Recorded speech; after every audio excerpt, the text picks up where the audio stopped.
अमित शहांशी चर्चा करणं त्यांना गरजेचं असतं, कारण शेवटी म्हटलं ना की दोन पक्ष त्यांचे सरकारमध्ये सामील आहेत स्वतःचे.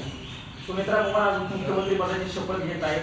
पुन्हा कार्यभार स्वीकारतील त्या.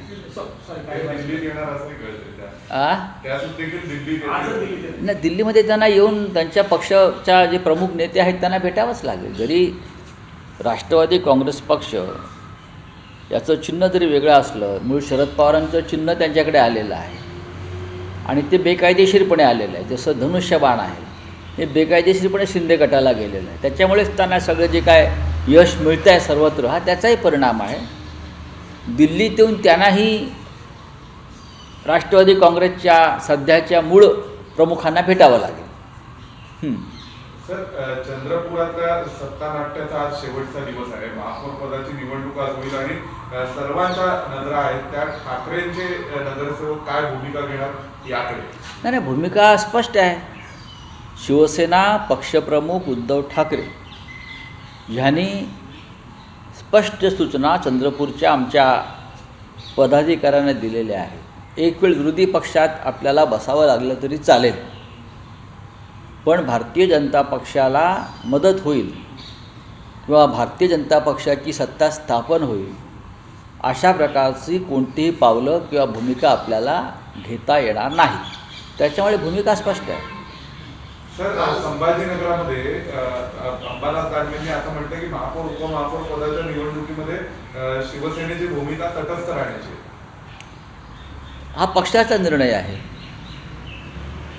एका बाजूला MIM आहे आणि दुसऱ्या बाजूला गद्दारांचे पक्ष आहेत. त्याच्यामुळे आम्हाला कोणाच्याही बाजूनं जाणं हे मतदारांशी बेईमानी करण्यासारखं आहे. त्याच्यामुळे अंबादास दानवे यांनी जी भूमिका मांडलेली आहे ती योग्य आहे. बोलिये. राहुल गांधी आज बैठक होणार आहे, त्यांना बोलू दिलं जात नाही असं वारंवार सांगितलं जात आहे. काल पण बिर्ला यांनी बैठक घेतली. डेडलॉक कधी संपणार आहे? बघा, डेडलॉक संपवण्याची जबाबदारी जी असते ही सरकार पक्षाची असते. प्रधानमंत्री मलेशियामध्ये मौजा मारतायत, हां, त्या अनवर इब्राहिमला मिठ्या मारतायत. जो अनवर इब्राहिम कधी काळी अत्यंत गंभीर स्वरूपाच्या गुन्ह्यामध्ये जेफ्री एपिस्टीनप्रमाणेच अडकले होते. त्यांना ज्या प्रेमानं अगदी मिठ्या मारताना आम्ही आमच्या प्रधानमंत्र्यांना पाहिलं, अनेकांना धक्का बसला.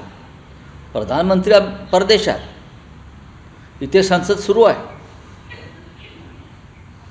या देशाच्या म्हणजे लोकसभेतल्या विरोधी पक्ष नेत्याला बोलू दिलं जात नाही आणि परदेशात जाऊन लोकशाहीवर लेक्चर देत आहेत, व्याख्यानं देत आहेत.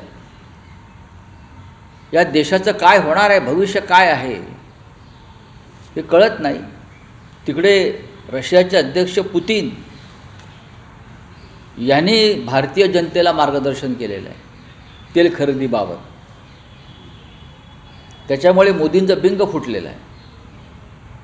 मोदी यांनी पूर्णपणे ज्या पद्धतीनं प्रेसिडेंट ट्रम्प पुढे गुडघे टेकलेले आहेत ही अत्यंत चिंताजनक धक्कादायक गोष्ट आहे. अशा वेळेला लोकसभेत देशाच्या राष्ट्रीय सुरक्षेच्या मुद्द्यावर या देशाचे विरोधी पक्षनेते राहुल गांधी काही भूमिका मांडत असतील, त्यांना रोखणं, त्यांना बोलू न देणं हा एक प्रकारचा देशद्रोह आहे. ओम बिर्ला यांच्या विरोधामध्ये अविश्वासाचा ठराव विरोधी पक्ष आणेल. आज त्या संदर्भातली नोटीस देण्यात येईल. नोटीस दिल्यानंतरची प्रक्रिया सुरू होईल. अविश्वास ठराव सत्ताधारी पण म्हणतात की अविश्वास ठराव आहे, परंतु ओम बिर्ला हे नियमानुसार संपूर्ण कारवाई करत असतात. भारतीय जनता पक्षाचा आणि नियमांचा आणि कायद्याचा काहीही संबंध नाही. भारतीय जनता पक्ष हा हुकुमशाही पद्धतीनं चालणारा आणि चालवला गेलेला पक्ष आहे. भारतीय जनता पक्षाच्या टाचेखाली या देशाचं सुप्रीम कोर्ट, हायकोर्ट, निवडणूक आयोग सर्व संविधानिक संस्था आहेत. कोणालाही काम करू दिलं जात नाही. हुकुमशाही पद्धतीनं अमित शहा आणि नरेंद्र मोदी काम करतात. नियम, कायदा, संविधान याची कोणतीही चाड या सरकारला मला दिसत नाही. राहुल गांधी म्हणाले काल ज्यावेळेस त्यांनी लोकसभा अध्यक्षांसोबत चर्चा केली त्यावेळेस त्यांनी कॉपरेशनची भूमिका दाखवली होती. बघा, आम्ही जेव्हा सकाळी बैठक झाली खरगे साहेबांच्या कार्यालयामध्ये, तेव्हा ही भूमिका आम्ही घेतली राहुल गांधीने, की आपण आपल्याकडून सहकार्याचा हात पुढे करू. जनतेपर्यंत आम्हाला संदेश द्यायचा आहे की आम्हाला सभागृह चालवायचं आहे, आम्हाला लोकसभा चालवायची आहे, अर्थसंकल्पावरती आम्हाला चर्चेत सहभागी व्हायचं आहे. ही भूमिका राहुल गांधीने घेतल्यावर ते ओम बिर्ला लोकसभा अध्यक्षांना भेटायला गेले सर्व पक्षांच्या खासदारांसह.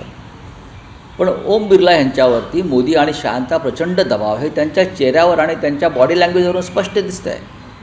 त्याच्यामुळे त्यांनी कोणतंही सहकार्य स्वीकारलं नाही. मनोज अरोराचं जे पुस्तक आहे त्यावर प्रकाशनाचं कालच स्पष्टीकरण आलेलं आहे आणि गुन्हा दाखल करण्यात आला. त्यांनी सांगितलं की हे आम्ही पुस्तक प्रकाशितच केलं नाही असं प्रकाशकाचं म्हणणं आहे. हो, पुस्तक प्रकाशित जरी केलं नसेल तरी पुस्तकाची पायरसीचे प्रकार खूप आहेत मोदींच्या काळामध्ये. प्रत्येक